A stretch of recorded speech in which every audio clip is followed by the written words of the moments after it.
everyone, and welcome to F8. My name is Neha, and I'm here with Elka. Hi. So today we're live at the Civic Center in San Jose, California. F8 is our annual developer conference. This is where our developer community gets together. You're going to hear Mark share his vision, and you're also going to hear about our latest product announcement. A lot of announcements.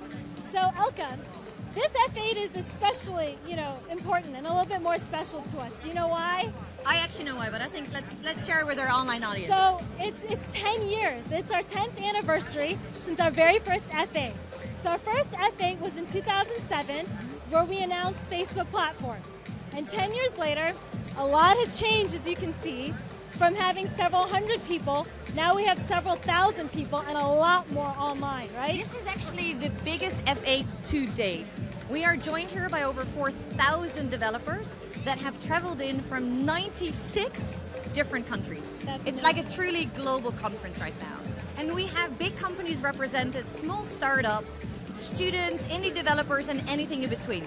I was actually told just before we went live that there is a high school student amongst us as well who has built 10 apps in his spare time. That is quite a busy beat, to say the least. We gotta find him. We have to find him.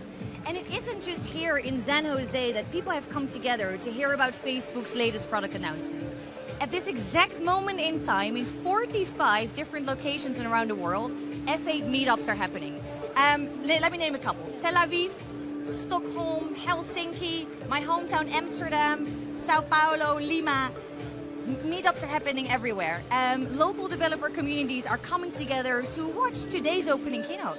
So in fact, if you guys check out, it's getting packed in here. The keynote's about to start, and you can even see the stage if you want to zoom into our stage.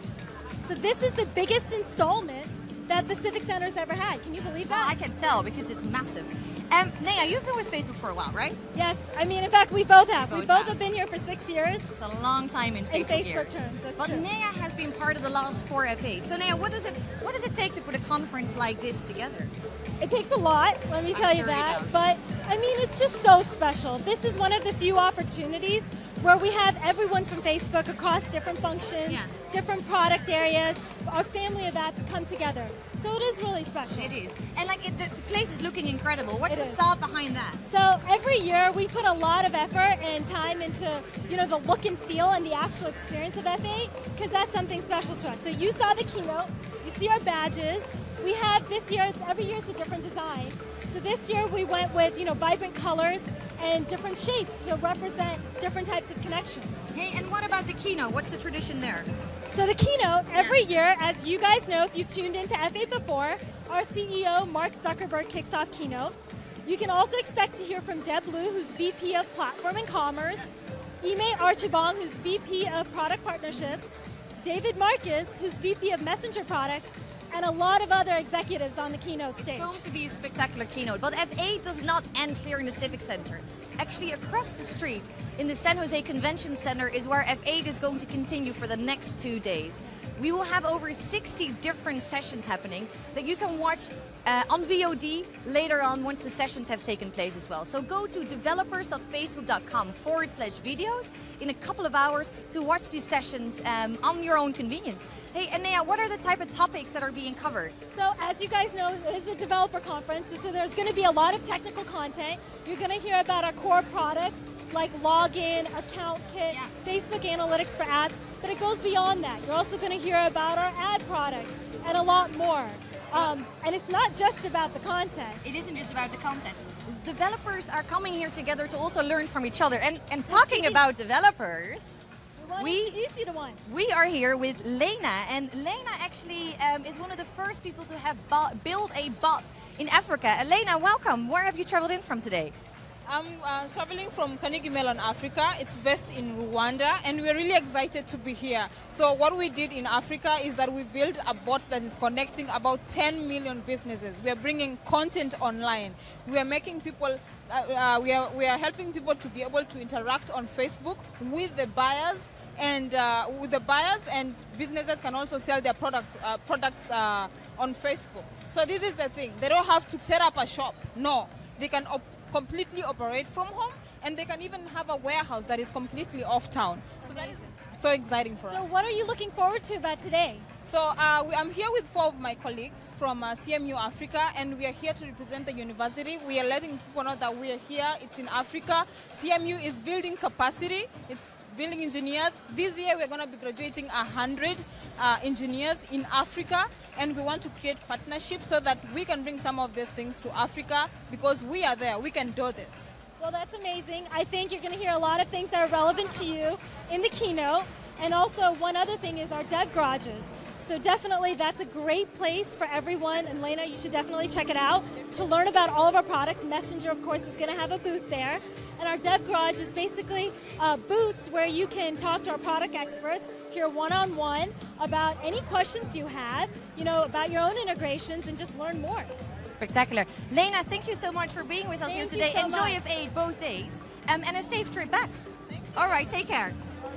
So before the opening keynote is about to start behind us, I want to ask Nea one more question because I get this question all the time. Nea, what does F8 stand for? And why not F9 or it's been a decade since the first F8, so F10? Why F8? So that's interesting. So F8, so as you guys may know, Facebook is all about the hacking culture. So that's where F8 came from. It's basically 8 hours of what Mark called, at the first F8, unwork time, where you're taking away from your day-to-day work and you're focusing on that special project. So all right, as you can hear, that is the cue for us to basically wrap things up. We will also be streaming tomorrow's Day 2 keynote live at 10 a.m. PST, so make sure to check it. And we'll be here too. We will be here too, so make sure that you don't miss that. And of course, enjoy F8. We'll see you tomorrow. Bye. Bye.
Welcome to F8. We're gathered here at the second biggest event called F8 this week. And, we probably should have seen this one coming after, Fast and Furious 7. Didn't. It's our bad. Now, while we don't have The Rock here today, we do have the tech equivalent, David "The Rock" Marcus. And while we may not live our lives a quarter mile at a time, I know at least some people here live their lives one quarterly earnings at a time. All right. All right, bear with me. I got one more for you. All right, While Fast and Furious's tagline is, "Never give up on family," ours is similar, "Never give up on the family of apps." All right, not as catchy, not as catchy. I could just keep going. I wrote like 6 more of these, but I understand that some of you are here to see a tech keynote.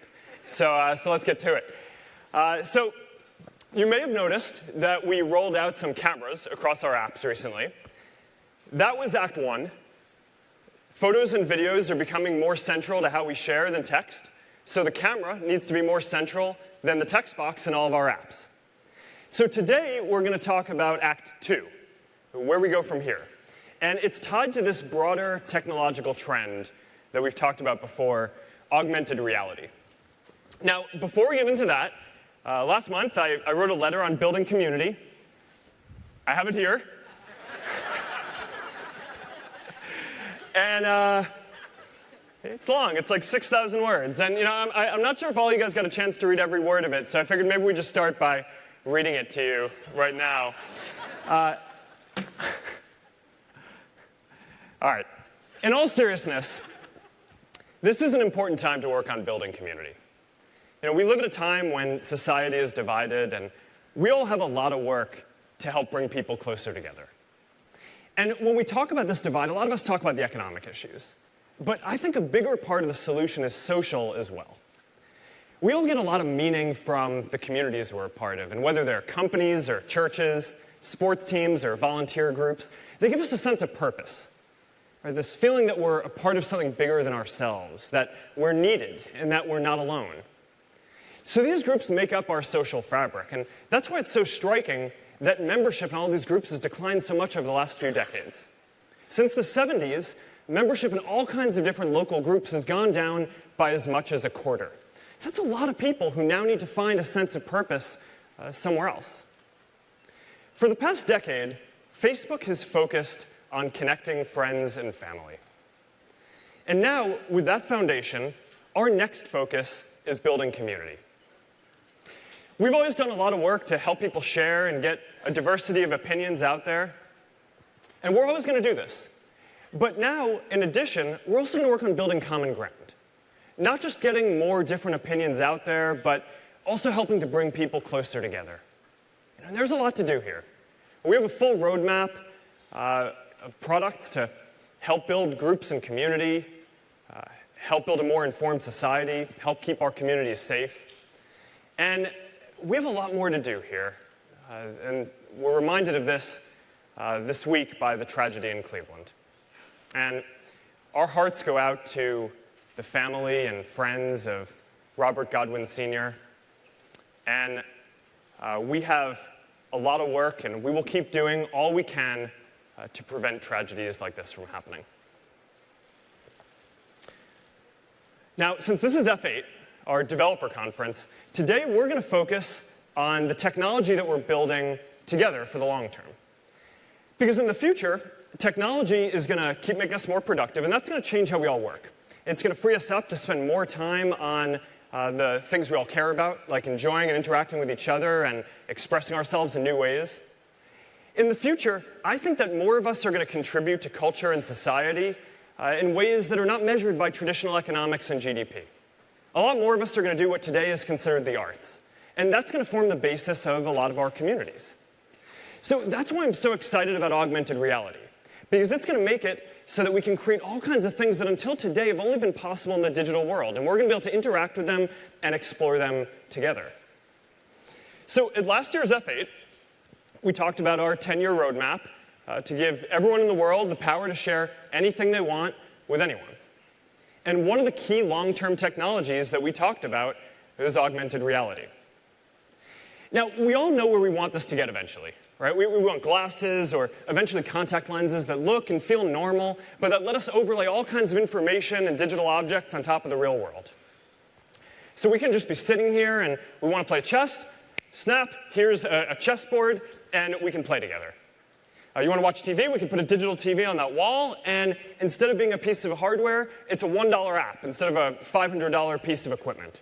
So think about how many of the things that we have in our lives actually don't need to be physical. They can be digital, and think about how much better and more affordable and accessible they're going to be when they are. So think about going to Rome on vacation and having information about the Colosseum overlaid on the actual building or directions overlaid on the actual street. And think about if your daughter is a big Harry Potter fan, for her birthday, you can change your home into Hogwarts. Although I bet some of you were hoping I'd hit the toilet paper button. Now, we're all about extending the physical world online. When you become friends with someone on Facebook, your relationship gets stronger. When you join a community online, that physical community gets stronger. So augmented reality is going to help us mix the digital and the physical in all new ways, and that's going to make our physical reality better. So that's why this is such an important trend. Now, when we talk about augmented reality, there are three important use cases that we think about. The ability to display information, like directions or messages or notifications. The ability to add digital objects, like the chessboard or the TV screen I was talking about. And the ability to enhance existing objects, like your home or your face.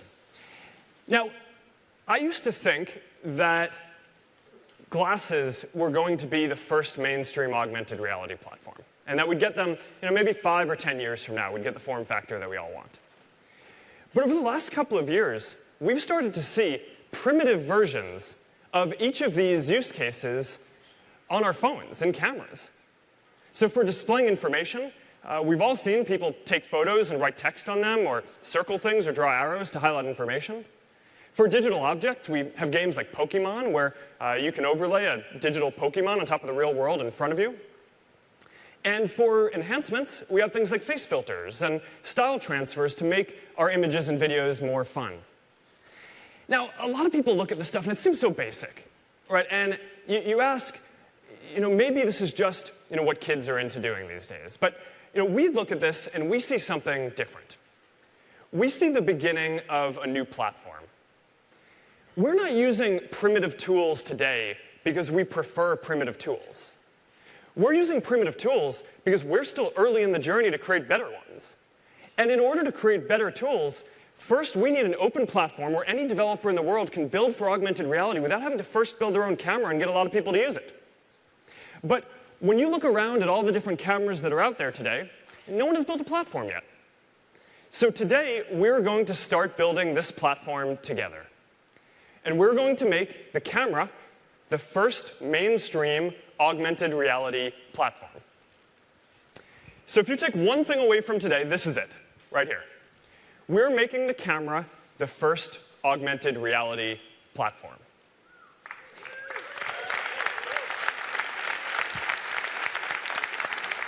So for those of you who watched us roll out cameras across all our apps, and you wondered what we might have been doing, that was Act 1. This is Act 2. Giving developers the power to build for augmented reality in the first augmented reality platform, the camera. All right, so let's take a look at what this is going to look like. All right, so you're going to be able to swipe to the camera, and you're going to start discovering effects that your friends are using and that are relevant to the place you're at nearby. And you're going to be able to scroll through all the effects, and there are going to be a lot of them. Now, we're going to start today with all the basic effects that you're used to. Right? Face masks, art frames, style transfers. And now, since this is an open platform, you're going to be able to create your own. And instead of having maybe 10 or 20 options to choose from, you're going to have thousands of options from creators all over the world, from all different kinds of cultures and backgrounds and styles. And this is launching in beta today.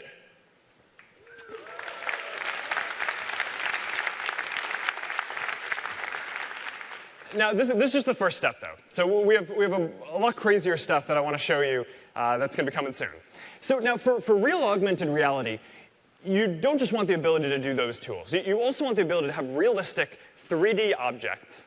And in order to do that, you need to have a platform that gives them precise location, a realistic relationship with objects around them in their environment.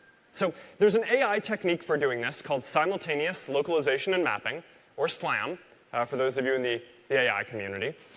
And here's how this works. So you're going to be able to easily create anything you want. You can write a fun message next to your breakfast, and it's going to be able to slide onto the table. And since we understand the depth of the table, you saw it was occluded in the right place as it came up. And you're going to be able to pan around, and it's going to maintain its position on the table exactly as if it were a real object in the world. So we can make this more fun. Let's add some breakfast sharks swirling around my bowl, some clouds. And there you go. It's got the depth right, so when they go behind the bowl, they're occluded. It gets the depth of the table and all that. All right, so there's some pretty involved AI work to make this all work. And we can do this on a phone.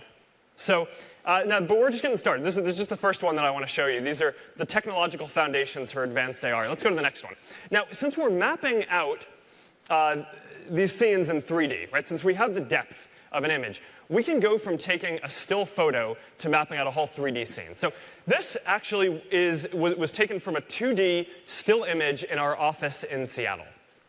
And from this still photo, we constructed a 3D scene. And now, because it's a 3D scene, we can pan around. How crazy is that? Crazy. All right. We can change lighting. We can turn the lighting down. We can move the lighting from the front of the room to the back. And you can add all kinds of effects. We can fill the room up with water if we want. Again, it's got the depth right. You can add a lot of bouncy balls. We're a fan of bouncy balls. And we can fill the room up with Skittles, because the future is delicious. I can't help it. All right. Now, look, we also have some of the best computer vision and object recognition work in the world. So that's going to help you identify different things in the scene to help you surface relevant effects that you want to check out. So you're going to be able to tap on the coffee mug, and we're going to surface effects that are relevant to coffee. All right, so you can add steam. You can add a second coffee mug, so it looks like you're not drinking, you're not having breakfast alone. And since it's a digital object, you can make it bigger if you want, or smaller. You can make it any size you want. You can tap on the plant. You can add flowers that are blooming. You can water the plant with a rain cloud, or whatever else it is that you do with plants, I guess. You can tap on the wine bottle, and you can add an information card, right? That shows what the vintage of the wine is, and what the rating is, and maybe where to get it, or maybe even in the future, even a link to buy it. So there are going to be some of these effects are going to be fun, and others are going to be useful. So in augmented reality, you're going to be able to do all this different stuff. So these are three of the technological building blocks for building augmented reality: precise location, 3D effects, and object recognition. But now that we've gone through some of the technology, let's take a look at some of the use cases that you're going to be able to build and do. All right, so let's start with the most basic. This is an AR tool that Nike created for helping you visualize and share your runs in some fun new ways. Now, in augmented reality, we're going to face near constant reminders that Ime is in better shape than us. Ime is probably out for a run right now before he comes on stage in 20 minutes. Now, look, we all do things like this every day, like running, everyday things. Running, cleaning our home, doing laundry, changing diapers. And the reality is we're proud of these things, right? We want to express them. But we often don't get a chance to do that because they feel mundane, right? It doesn't feel special enough to share. So, too often we don't share them unless we have something that makes that moment funny or feel like it's going to be relevant to other people. So as silly as effects like this might seem, they actually are really important and meaningful because they give us the ability to share what matters to us on a daily basis. Let's talk about games. Now, more than 1 billion of us play games. And I think that there's going to be a whole new genre of augmented reality games coming. So here's an example of a father playing an augmented reality game with his kids in the waiting room at the doctor's office, where he's using the table in the waiting room as the game board for a tower defense game, and the kids can kind of slap the bad guys before they get to you. Now, there's going to be a lot of awesome stuff like this that comes, and I'm pretty excited about this. This part of the platform is going to come a bit later this year. Let's talk about art. Now, with augmented reality, you're going to be able to create and discover all kinds of new art around your city. So, this is a piece at Facebook headquarters. And, without augmented reality, this actually just looks like a blank wall. But when you are in augmented reality, you get this beautiful piece of art that's not just a painting on the wall, but it fills up the whole space. And it's 3D, and not only that, it's something that would be impossible to build or make in reality, because you have this infinite waterfall of paint coming down, and it's really quite something to look at. Now, one thing that's kind of a funny side effect of this is that now we're on Facebook, we notice that there are just people gathering around looking at blank walls. So, this is going to be a thing in the future, right? I mean, it's just people just kind of sitting around and staring at blank walls. So we actually put a physical plaque on this wall to commemorate that we think this is going to be one of the first pieces of augmented reality street art in the world, but there's a lot more like this coming. Now, one of the things that I've always wanted to do is leave notes for friends at different places. And in order to do this, you need to have a really precise sense of location. So this isn't just about finding a Pokemon within a 1-block radius. You need a very exact location. So I'm talking about sharing a note to tell your friend what the best special is right next to the sign of the specials at a restaurant. Or marking your table at the local dive bar that you go to with your friends. Or leaving a note for your wife on the refrigerator. And so some of the stuff I think is going to be really special. All right. So those are just a few of the examples of what we're doing for this augmented reality platform. And like I said, it starts in closed beta today. I want to be really clear and set expectations that it's going to take a while for this to develop. There's a lot in here that we're going to roll out over time. Your experience isn't going to change dramatically overnight. It's going to take a while to roll some of these things out, and then even longer for developers to actually start building all these experiences. But over time, I do think that this is going to be a really important technology that changes how we use our phones and eventually all of technology. And this is a technology, this is the kind of technology problem that we love to solve and build. Because there's a long roadmap of technology to build for years. And so even if we were a little slow to add cameras to all our apps, I am confident that now we're going to push this augmented reality platform forward. And long term, all the work that we're doing here is going to go into the glasses that we all want. It's all the same technology, and this is another step on the path there. All right. Now, we have a lot more to talk about over the next couple of days that relates to the 10-year roadmap to give everyone the power to share anything they want with anyone. We're going to talk about AI. We're going to show you some of the AI work that goes into making this augmented reality platform work, and it'll help beam down internet connectivity to people all around the world. And we're going to update you on a lot of the other technology that we're building too. And you're also going to hear from Regina Dugan about some of the work that we're doing in Building 8, even further out beyond augmented reality. And that includes work around direct brain interfaces that are going to eventually one day let you communicate using only your mind. Now, that stuff is really far out. But she actually has some pretty interesting stuff that she's going to talk about tomorrow. All right, so that's what we're working on. We're building tools to give everyone the power to share what they want. And I'm really excited about this augmented reality platform and all the stuff that we're going to be able to create with it. And this is an important time for us to work on technology like this, because we all have a lot of work to build community and bring people closer together. And as always, it is an honor to be on this journey with you. So thank you all for coming out. And now I'm going to hand it off to our Chief Technology Officer, Mike Schreffer, to talk about AI, the augmented reality platform. Have a great F8.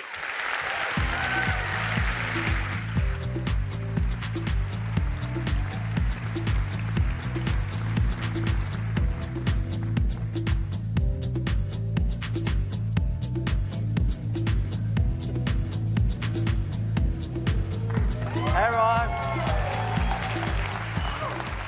All right, Mark showed you some really compelling examples of an AI-powered AR camera.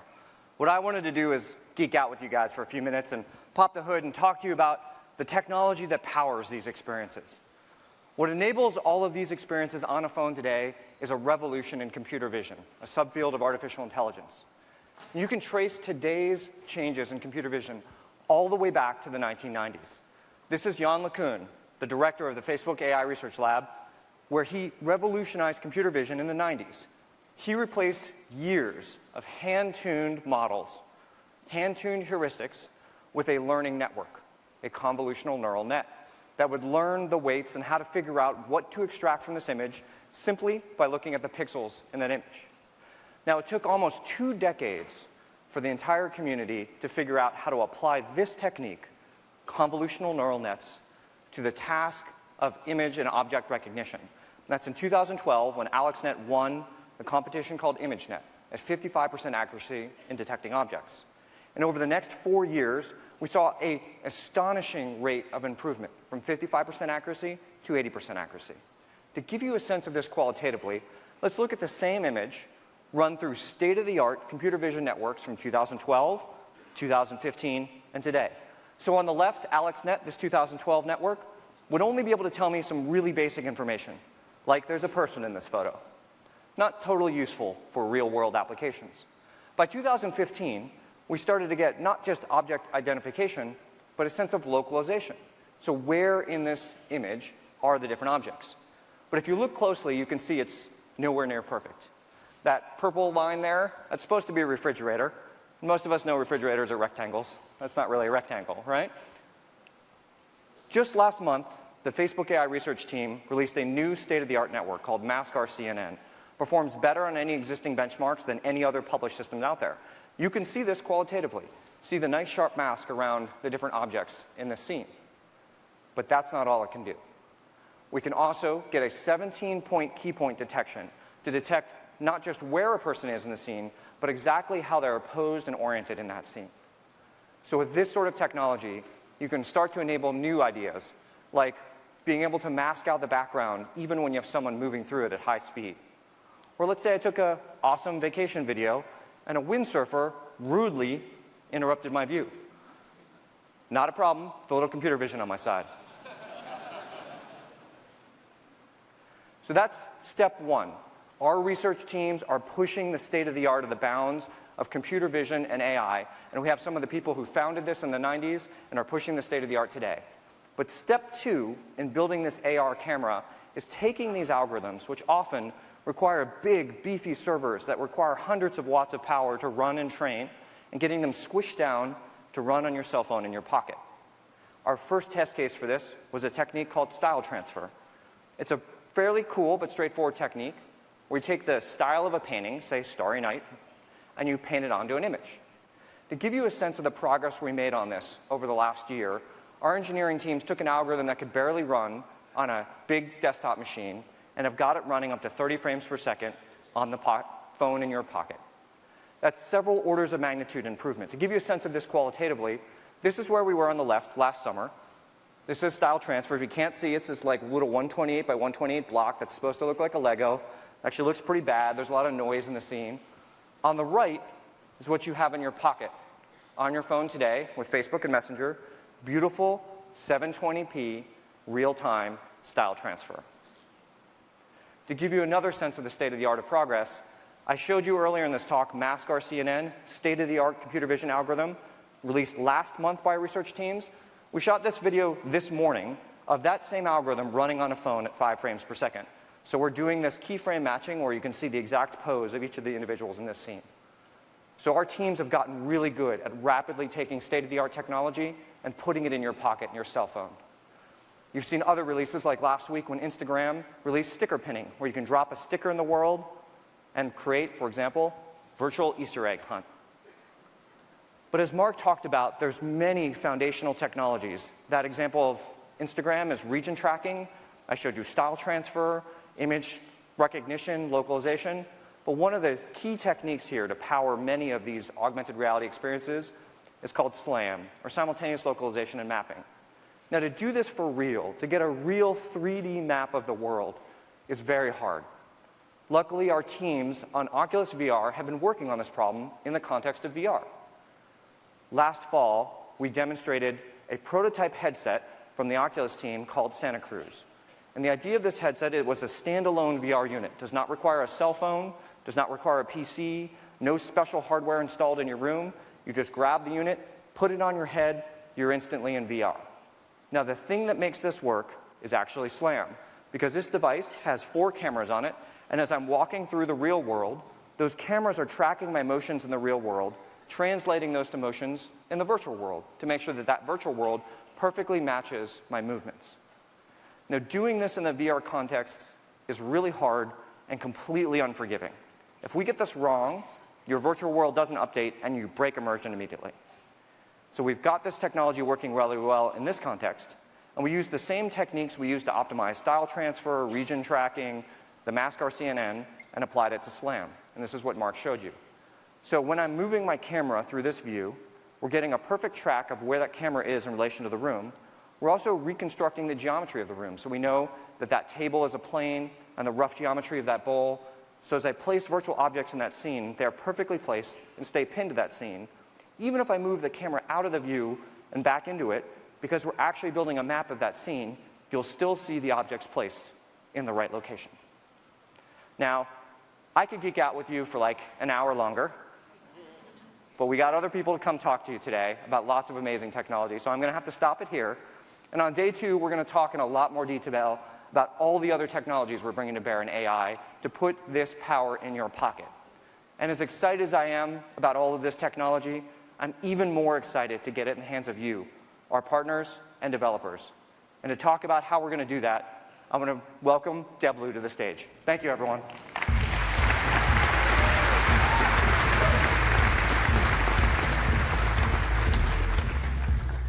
Thanks so much, Shrep. Mark came out here this morning and talked about how Camera is the first augmented reality platform. And Shrep went on to describe how AI is powering this new augmented reality. And this future is coming. But taking a look back, 10 years ago, we launched Facebook as a platform. We knew we could not connect the world alone, and so we invited you, the developer community, to join us and work with us. And today, I'm going to share the next platform we're building and how you can be a part of this AR world. We recently launched a new camera that made sharing photos on Facebook even more fun. Today, we're widely releasing the Camera Effects platform. This gives people, artists, and developers powerful tools to create frames and effects. The Creative Effects platform actually has 2 tools. The first is Frame Studio. Frame Studio gives anyone with creative skills the ability to make fun photo frames to share on Facebook. And it's available today globally. To seed this, we put Frame Studio in the hands of artists all over the world. And they build frames for their local communities. So when you visit a new place, you can actually see these frames from the artists there. But frames can make even everyday photos more engaging. I posted a photo of Bethany on her birthday recently. By adding frames to this annual post becomes just a little bit more special. And now I can post a video with the personalized frame to make it even more engaging. And by adding augmented effects, I can make her live birthday video even more meaningful.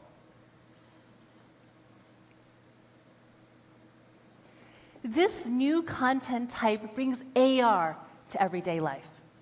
It connects art and technology to create new immersive experiences, and these are just a few of the effects we've created for Camera so far. With the Camera's Effects platform, artists and developers can create so much more.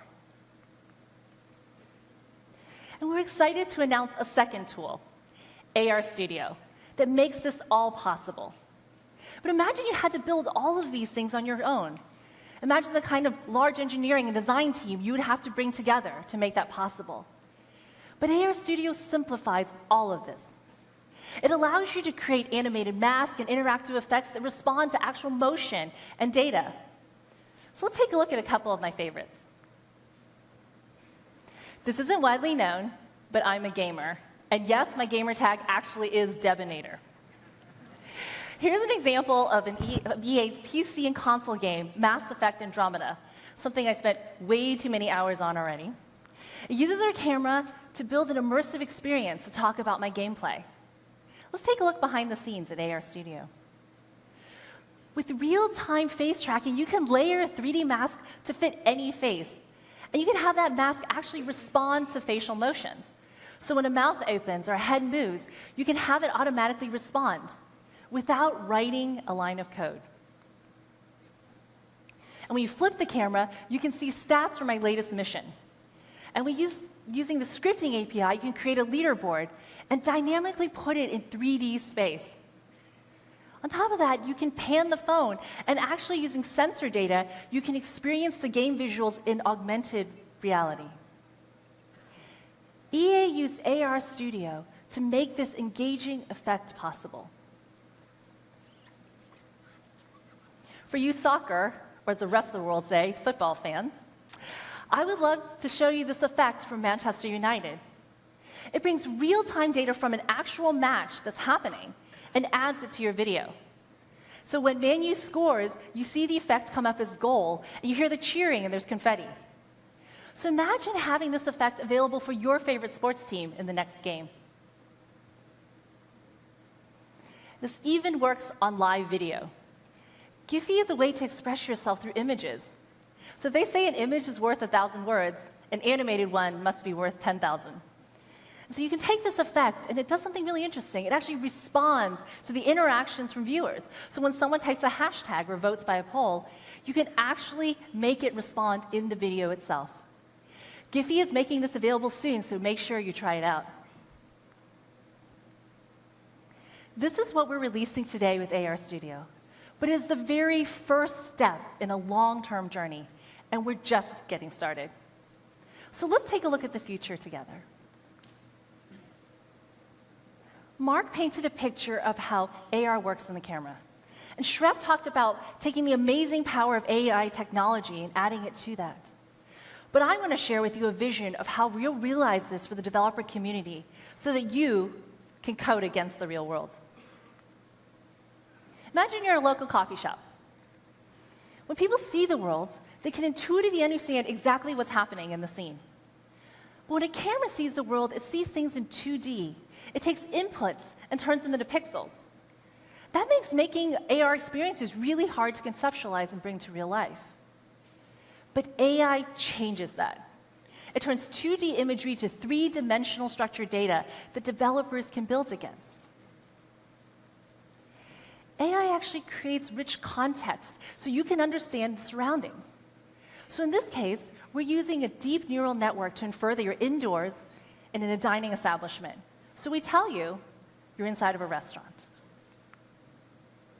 Then using AI, we can identify the surfaces in the scene, and we can turn them into structured data. We do this by using plane detection, where we're looking for flat surfaces, and we're doing all of this in real time. So you can see we're identifying the floor, the wall, maybe the front of the counter. We can take this a step further by actually recognizing, identifying objects and people in the scene itself. As Shrep mentioned, we train our models with billions of pictures that help us match items to known objects. And so we can tell you where the coffee grinder, the plants, and the people are. And we also share confidence levels, so you can take that into account. Now imagine all the possibilities. If you could take the structured data from any scene, combine it with your code and our tools.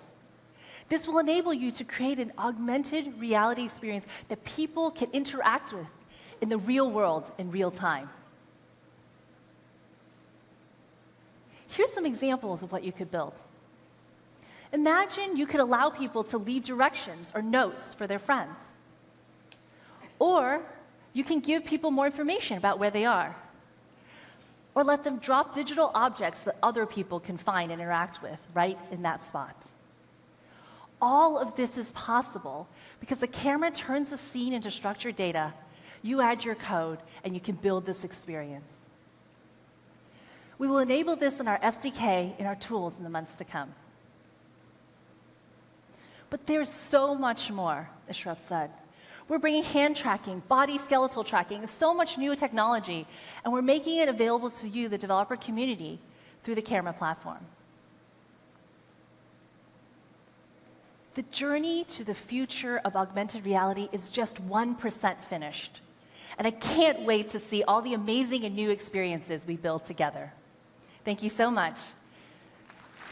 And now I bring up Rachel to talk about social VR.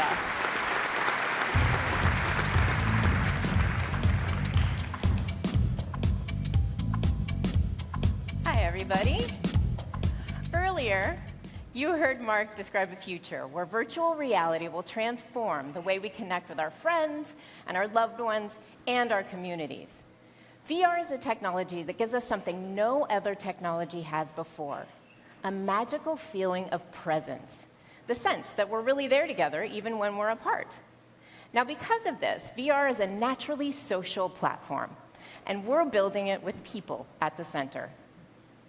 Today, we're going to show you the first Facebook product we've built to start bringing our vision to life. If you've tried VR, you know how realistic it really feels. And if you haven't, I'm going to give you a little sense. So here's one example we see all the time. When people take a photo of their avatar in VR with a selfie stick, they actually smile every single time.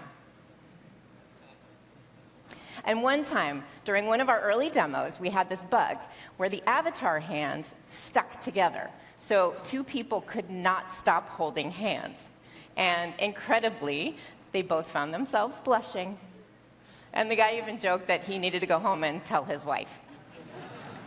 So even though you're wearing a headset in VR, it's still you in VR. You're connecting with others in a more immersive way as an extension of who you are. And the technology lets your humanity shine through. This is why VR has the promise to be the most powerful social platform. And we've been exploring what this looks like. Today, we are releasing Facebook Spaces in beta. And starting now, you can download it for Oculus Rift and Touch in the early access section of the Oculus Store. Yeah, it's awesome. Facebook Spaces is a place for you to be yourself in VR with your real friends, no matter where you are in the physical world. And what's really amazing in Facebook Spaces is that all the people and the photos and the videos that you interact with on Facebook are instantly brought into the virtual world. So the moment you sign in, you're greeted with the friends that you see every day on Facebook and all the things that are interesting to you. But first, you need a virtual you. In order to have a meaningful social experience in VR, you need a lifelike avatar that's representing you, with expressions that help you relate your feelings to other people. Now, this has been one of the big challenges for us to build. And our avatars have come a very long way since we last demoed to you at last year's F8. So one of the breakthroughs for us was to use machine learning to quickly suggest some options for your avatar's identity based on your Facebook photos. So when you join Spaces, you'll find your AI-generated avatar options waiting there for you to choose. Now, of course, it's most important that you feel comfortable with your avatar, and that's a very individual feeling, which is why you can customize your avatar until it feels great to you. You can add glasses or facial hair. You can change your eye and hair color, and you can tweak some other aspects too. This is the easiest it's ever been to bring the real you into VR. So when your friends and family join your space, it's just like really being together. Now you need to invite friends into your space, and you can invite up to 3 people to join you.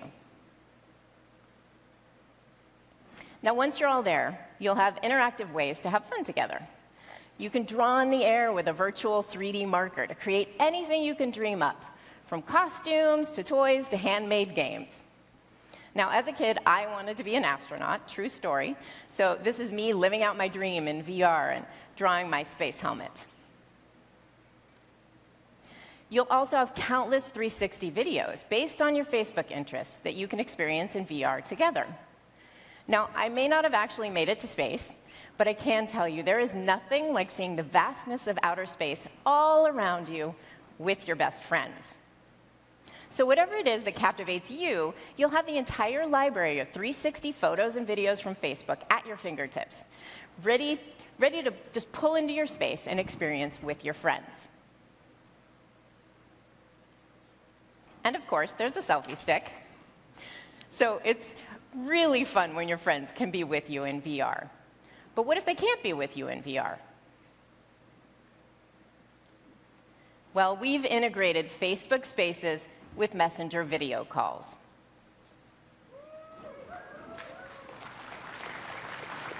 So whether you want to show off your latest 3D drawing masterpiece or play a video that your friend would love, you just call any friend who isn't in VR, and they can answer on their phone to instantly open a window into your virtual world. And I can tell you, I've done this a ton of times. It is still amazing every single time. Now, we can't wait to see what new things people will do with spaces that were never possible before. My teammate, Mike Booth, he has friends from college, and they're scattered all around the country. And with Spaces, they can have a virtual game night every week, just like they used to. For me, it's been amazing to give my friends at Facebook a 360 look at where I live near the ocean. And I even introduced them to my crazy menagerie of pets at home, without ever leaving the office. We're sharing a very early version of Facebook Spaces with you, so you can come along with us as we explore the beginnings of social VR. And today, we should all begin to ask ourselves, when we have a platform that's based around people, what will people want to do with their friends and family? We see three primary building blocks that form the basis of the social computing platform that we're building. The ability to be yourself in VR. With the Facebook social graph, your friends and family can be there too. And because of VR technology, you can spend time with the sense that you're really there together. And you have a space where you can create or bring in anything you can imagine so that you can spend quality time together. It's sort of like a magical canvas for shared experiences. This opens up a whole new way to think about building experiences that are more natural and more seamless and more interactive than anything ever before. There are still so many more possibilities for what activities and experiences people can have in VR together. So imagine if you had a virtual boombox that you could just grab and bring into your space, and it would instantly play your personalized playlist in Facebook Spaces. Or maybe imagine if you had virtual card games or tabletop games, maybe even a pool cue that you just bring into your space and it instantly transforms into a pool table. So eventually we're going to add new ways for developers to build more amazing things on the foundation that you're seeing today. We're already exploring this with a few early partners, and I have to tell you, their creative inspiration is really incredible. We're having a great time with it. So now I want to show you Facebook Spaces in action.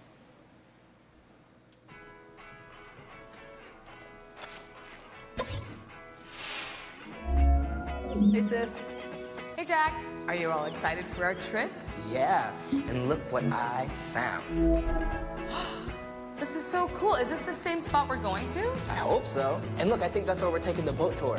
Oh, I love it. Look, I'm going to go chat with Melissa, but you're setting up the party room, right? Yeah, I got it. Great. See you later, Jack. All right, see you later. Bye. Hey, girl. Guess what? What? I got the apartment. Wow, nice. Look at your balcony. I know, it's amazing. No roommates. I have it all planned out. The lucky blue couch. Yes. This table with this floor. Perfect. Jack keeps calling me. Can we talk later? Sure. Bye. Surprise! Happy birthday! Thanks, you guys. Happy birthday. No, stop. Don't let her like the song. Okay, hold this balloon. You know we gotta do it. Birthday selfie! Oh, my God. Don't forget your birthday hat. That's a good one. Hey! Look at my birthday hat. So cute.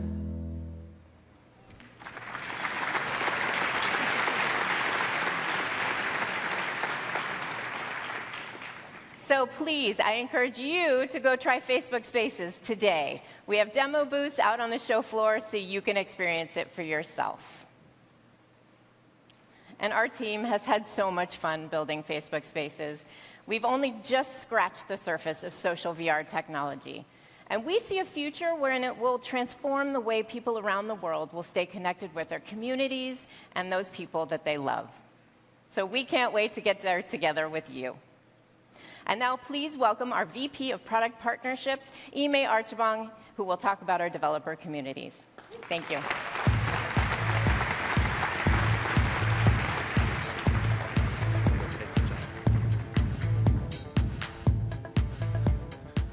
start off by clearing the air. I did not run here today. I was right across the street, so I just walked. But I want everyone to cast their mind back a decade ago. It's 2007. It's a fairly important year. Debut of the iPhone. Rihanna's Umbrella, Ella, was being played on every single radio station. We were just a 3-year-old startup with a big, crazy ambition to connect the world. It was also the year of our first F8 conference, our first big investment into this community, our community of builders. It's 10 years later now. Umbrella is still being played on the radio. Close to 2 billion people are now using Facebook. And that small seed that we planted with 800 developers at that first F8 has now grown to almost 4,000 alone in this room, hundreds of thousands around the world, with 80% of you guys being located outside of the United States.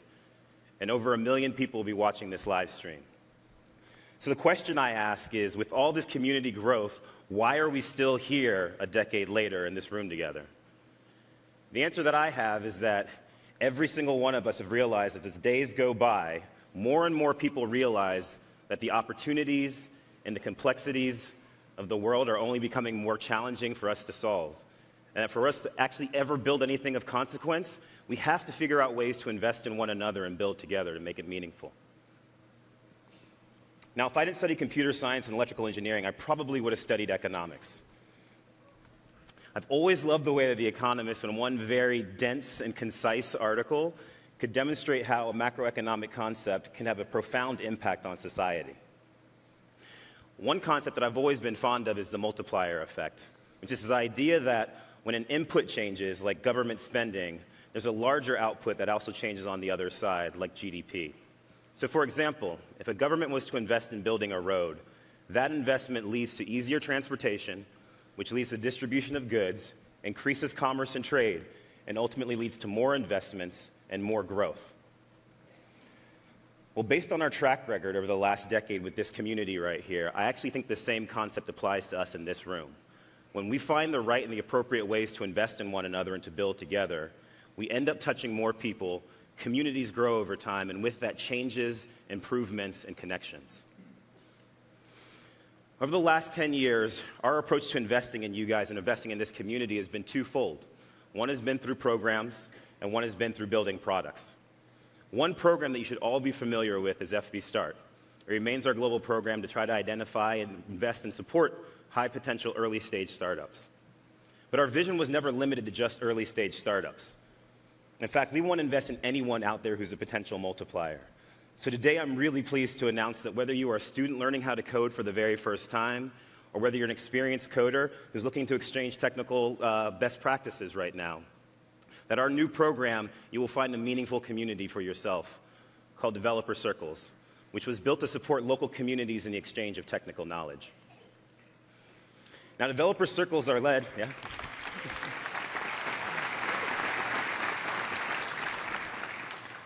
Developer Circles are led by local volunteers and community members like Innocent here. So Innocent grew up in Nigeria and became obsessed with video games and how they were built, which ultimately led him into programming. Just last May, Innocent launched Developer Circles Lagos, and in less than a year, about 1,500 members have joined his circle. They've had meetups on things like Facebook's open source technology and also building bots for Messenger, which has been pretty profound and exciting. As a lead, Innocent has the opportunity to use Facebook groups to keep his community connected. And now through the use of new Facebook social learning units, he has the ability to tailor content plans for the specific interests and the technical needs and curiosities of his community. We've been piloting this program for a little under a year now, and actually the response has been tremendous. So I'd encourage anyone that is excited about Developer Circles to head to our developer website now and find a local community group to join right now. So as mentioned, the other part of what we've been investing in this community has been through products. One long-term goal that we all have is to make sure that we are touching every consumer-facing business out there in the world, which has required us to actually rethink what the definition of a developer could be.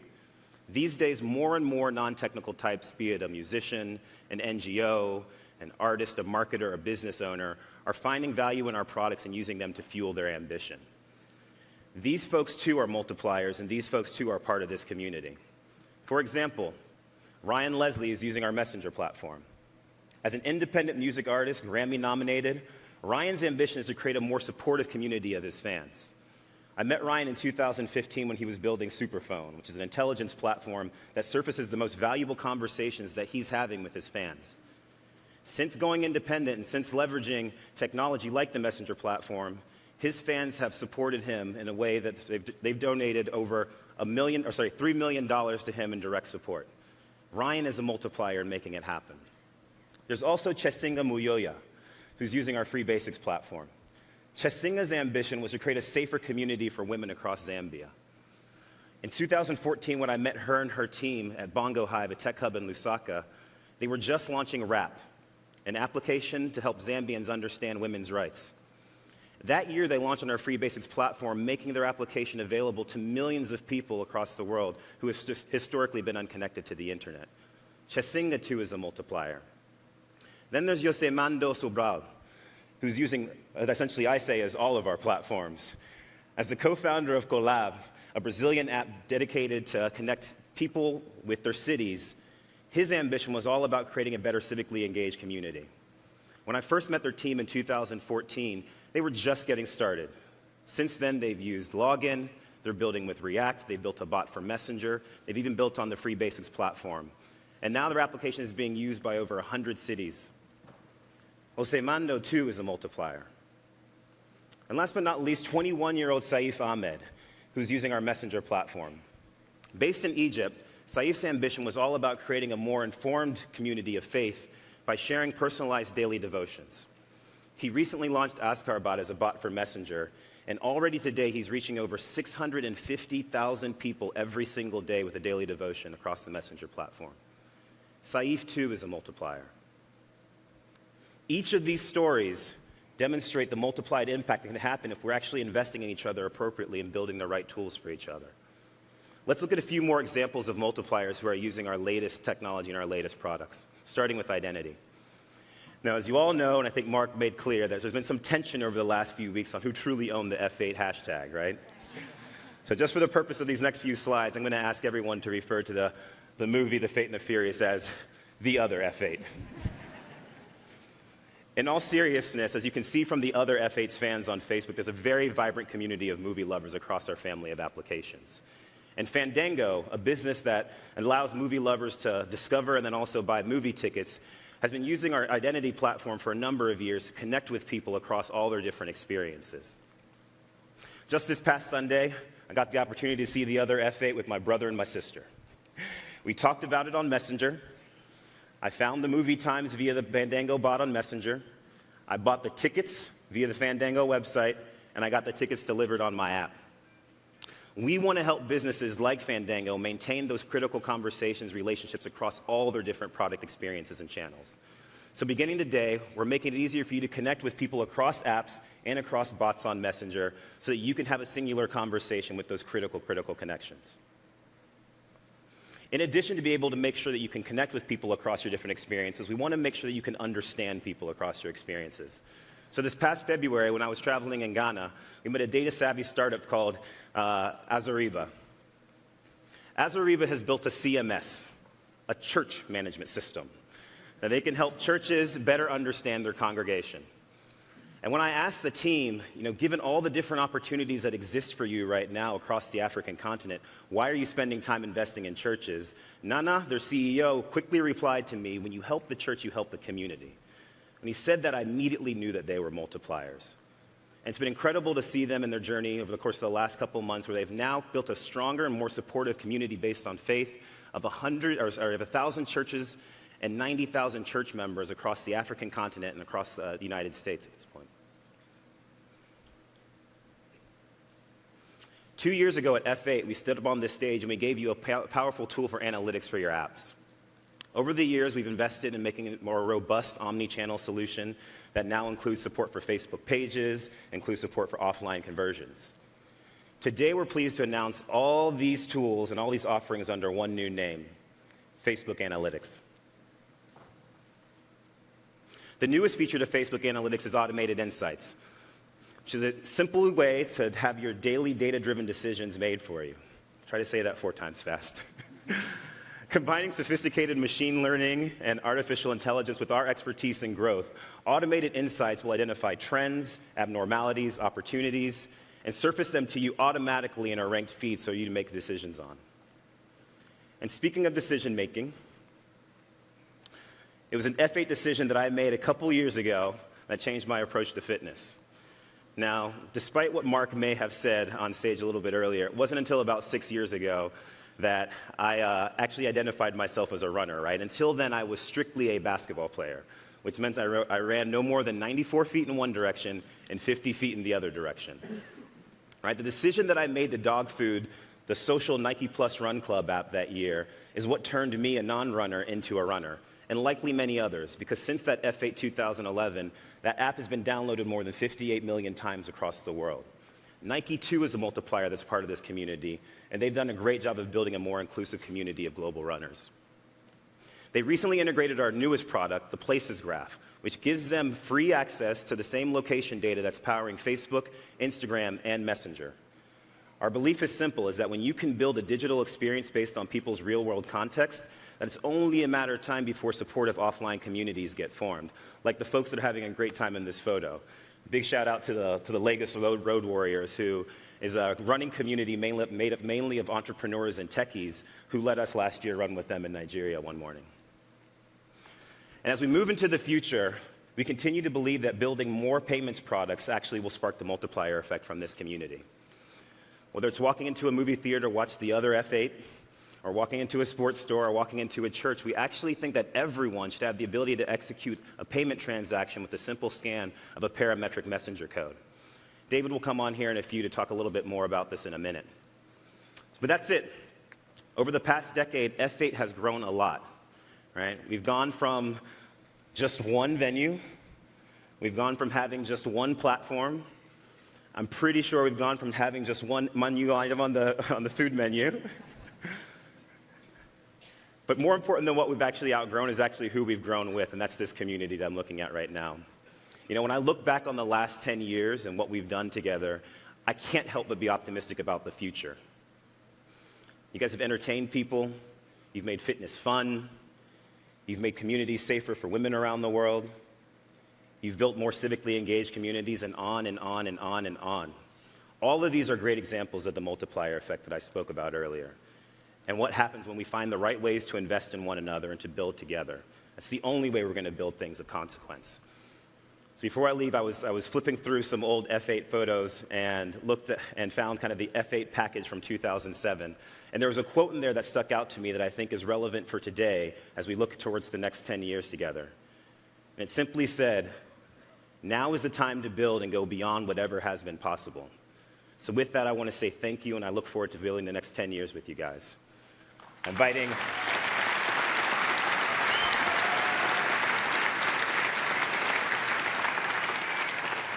quickly introducing David "The Rock" Marcus.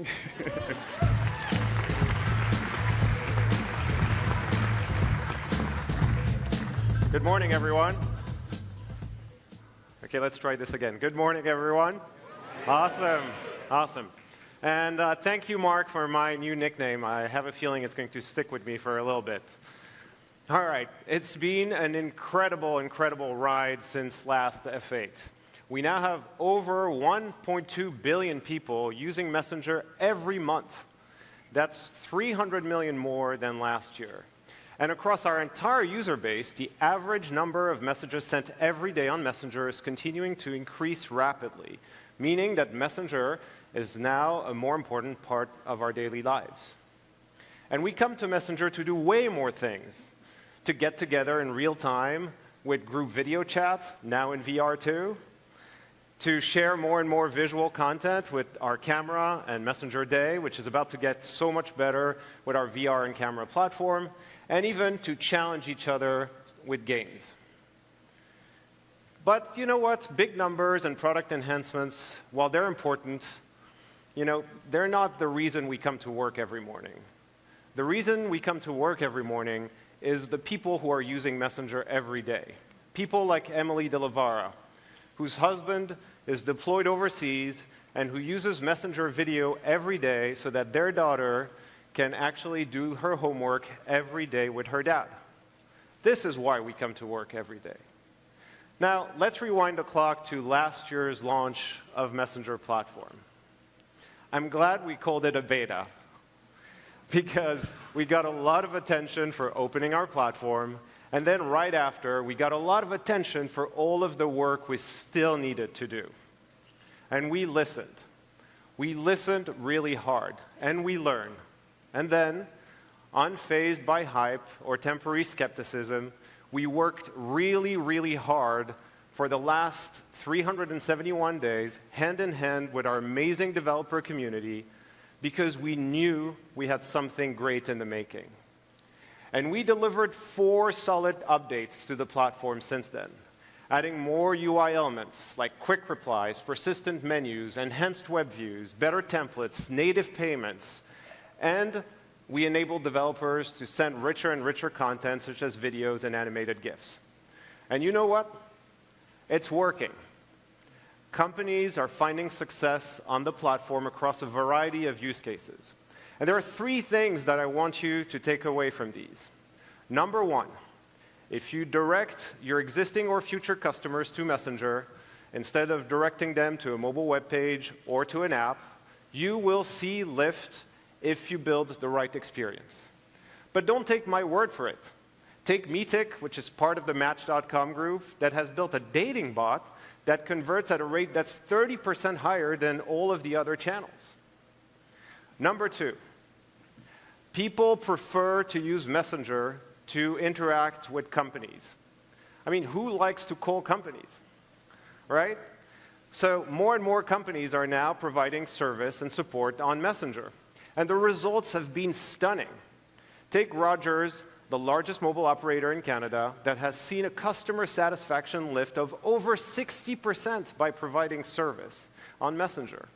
And Globe in the Philippines of over 22%, and has increased employee productivity by 3.5 times by adding automation.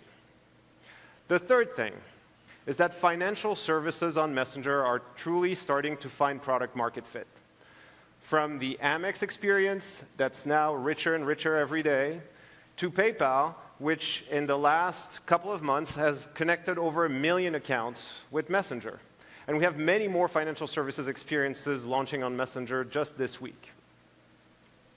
And like Ime shared earlier, your favorite artists and public figures are now also tapping onto the Messenger platform to reach their audience in a brand new way. And the list of companies and phenomenal brands on Messenger are continuing to increase by the day. We couldn't be more honored to have all of you on our product. But none of that would be possible if it wasn't for our kick-ass group of developers that has formed an unbelievable ecosystem around Messenger in the last 12 months. Thanks to you, we've now more than doubled the number of messages exchanged between businesses and people to a whopping 2 billion messages a month, including automation that wasn't even possible last year. And we now have over 100,000 bots on the platform. That's up from 33,000 just last September. That's crazy. And even better, we have 100,000 amazing developers building for Messenger. So let's hear from some of them. We were excited about the Messenger platform because we want to be where the client is spending time, and the client is spending time on Messenger. And the idea is that when you're already in Messenger, you should be able to do more than just chat with your friends. You should be able to chat with businesses. You should be able to get things done and purchase things over Messenger. It offered interactivity, it offered scale, and it offered the chance for storytelling in a way which is truly unique and different than anything else the world had seen. We launched in August last year and grew the bot to 2.3 million users worldwide so far. And now we have 100,000 daily active users. At Chatfield, we power more than 60,000 bots that are connected in Messenger. Over Messenger, we've actually driven over $1 million in hotel bookings since we launched. We looked at our booking rate through Messenger and saw that over holiday, we had an 11% lift in bookings completed versus our other channels. So we're really excited about those results. For building a new business on Messenger, I would really focus on doing one thing really, really well, and then add on top of that. Spend time on the copy. Because with chatbots, tone of voice and relevance are the new design, in a way. Don't think of yourself as a bot developer. Don't pigeonhole yourself like that. Think of yourself as making a great product, and a product that was impossible to make even 2 to 3 years ago because the technology stack didn't exist. So what can you do now that's a little bit magic that you couldn't do before? And now's the best time in the universe to build those things because the tools and the capabilities exist. Awesome.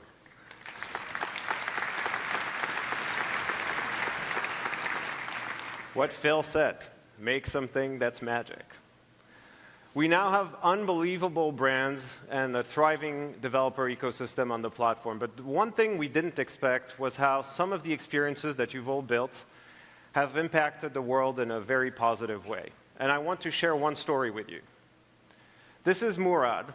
He lives in Morocco, and he's one of Tarjimli's 2,000 volunteer translators. And this is a family of refugees that was helped by this incredible bot. Tarjimli was built to provide real-time translation services for refugees. It matches them with amazing people like Murad, and when they need it the most, those translators can actually even jump in on a video call and help for an urgent medical appointment, or a meeting with an attorney, or simply buying produce at the market. Those use cases can potentially save lives and provide mission-critical services to the people who need it the most. These are my favorite examples of the impact of our work. And when I say our work, I mean the work that all of you in this room and on the livecast have put on the Messenger platform in the last 12 months. But enough about the past. Let's talk about today and this year, because we have something really good to share with you. A few things, actually. So last year was all about creating the foundation, learning a lot, and iterating. And this year is the year of scale, and I'm glad to open this new chapter with the launch of Messenger Platform 2.0.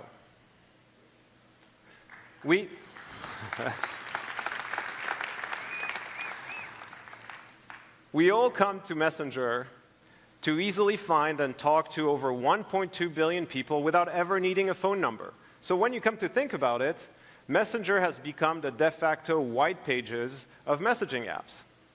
And now with over 65 million people active on Facebook, 65 million businesses active on Facebook, and nearly 20 million of them responding to messages every month, and our 100,000 active bots, we have a shot at becoming the yellow pages of messaging too. So this is why it's time for us to invest in discovery. And like Mark shared earlier, we've built a Discover tab inside of Messenger that will surface the best bots and businesses interactions you can have in your region. And we're going to work with you in the next coming weeks to ensure that we populate this tab and this new surface with the right things. So work with us, fill up the categories and the regions your bot and experiences are actually live in, and we're going to go and start rolling this out very soon. Now, the other thing we launched last year were Messenger codes. And as we all know now, scanning QR codes is not a thing in the West. But we're going to give this another go. And what we're going to do for this is actually introduce parametric codes and a better way to scan codes. You can now do this from the native Messenger camera, no need to fumble around tabs and menus. And a great example of that is what you just saw from the Golden State Warriors, which is an example of an experience that they're going to have inside of their stadiums very soon. One bot, multiple codes, multiple experiences. Also new to Platform 2.0 are chat extensions. So as you all know, right now, experiences with businesses and bots on Messenger are mainly single player and one-on-one. And we want to change that with chat extensions by empowering developers to bring their experiences inside of existing one-on-one or group conversations between people. So let me share one great example of that. I'm really pumped to welcome Spotify on the platform. And Messenger and music on Messenger is going to be a big thing this year. So let me show you how it works. You can open the drawer from our redesigned composer, tap on Spotify, search any song or artist you want, and then when you're ready to share it back in the thread, you can just tap it and share it just as easily as this. No more complex app switching and sharing flows. And the best part of all of this, the music now plays live.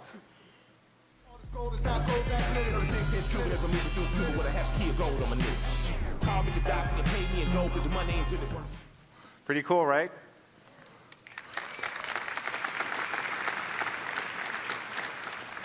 And when I said music was going to be a thing on Messenger this year, I really meant it, because I'm really excited to share with you that Apple Music will be on the platform very soon as well.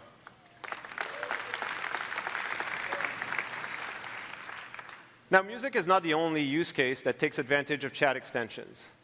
Today, you'll see a lot of new experiences inside of Messenger powered by chat extensions.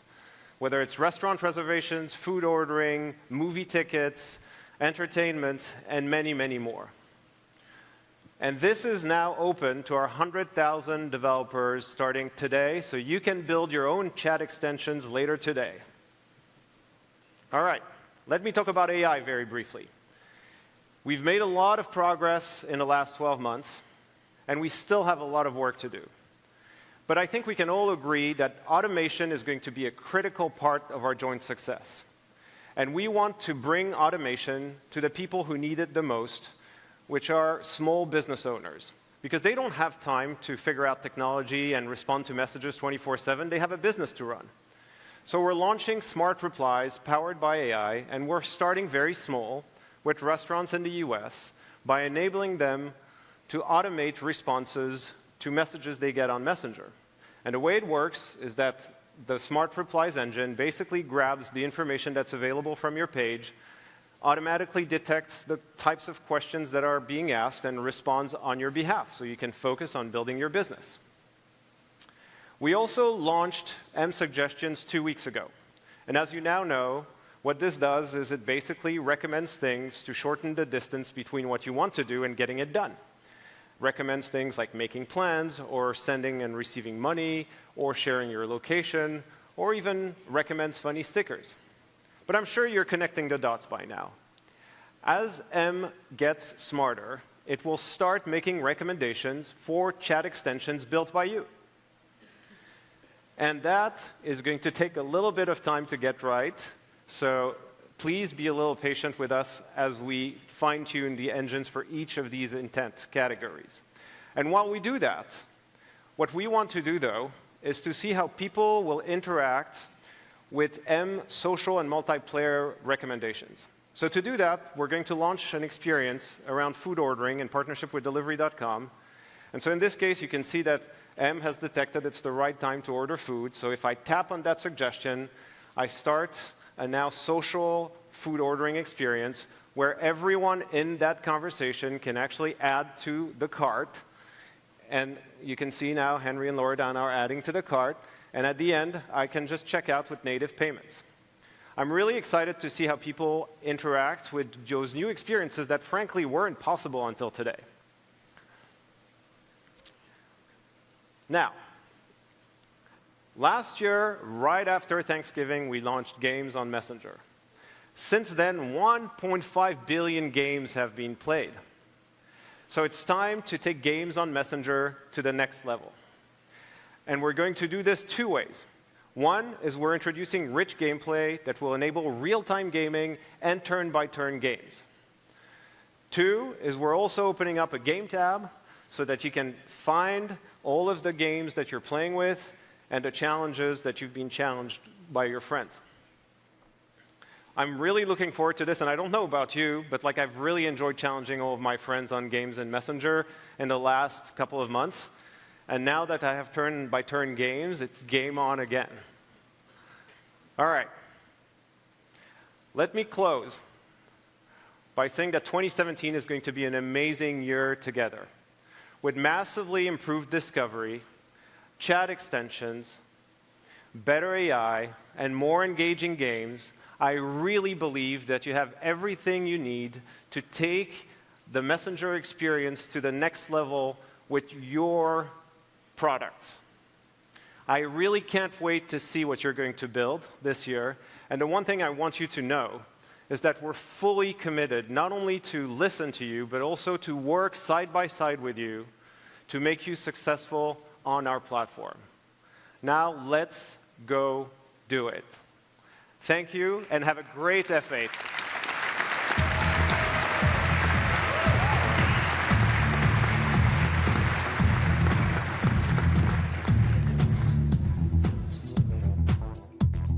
Ladies and gentlemen, please head across the street to the Convention Center for lunch and additional sessions. Thank you and have a great day.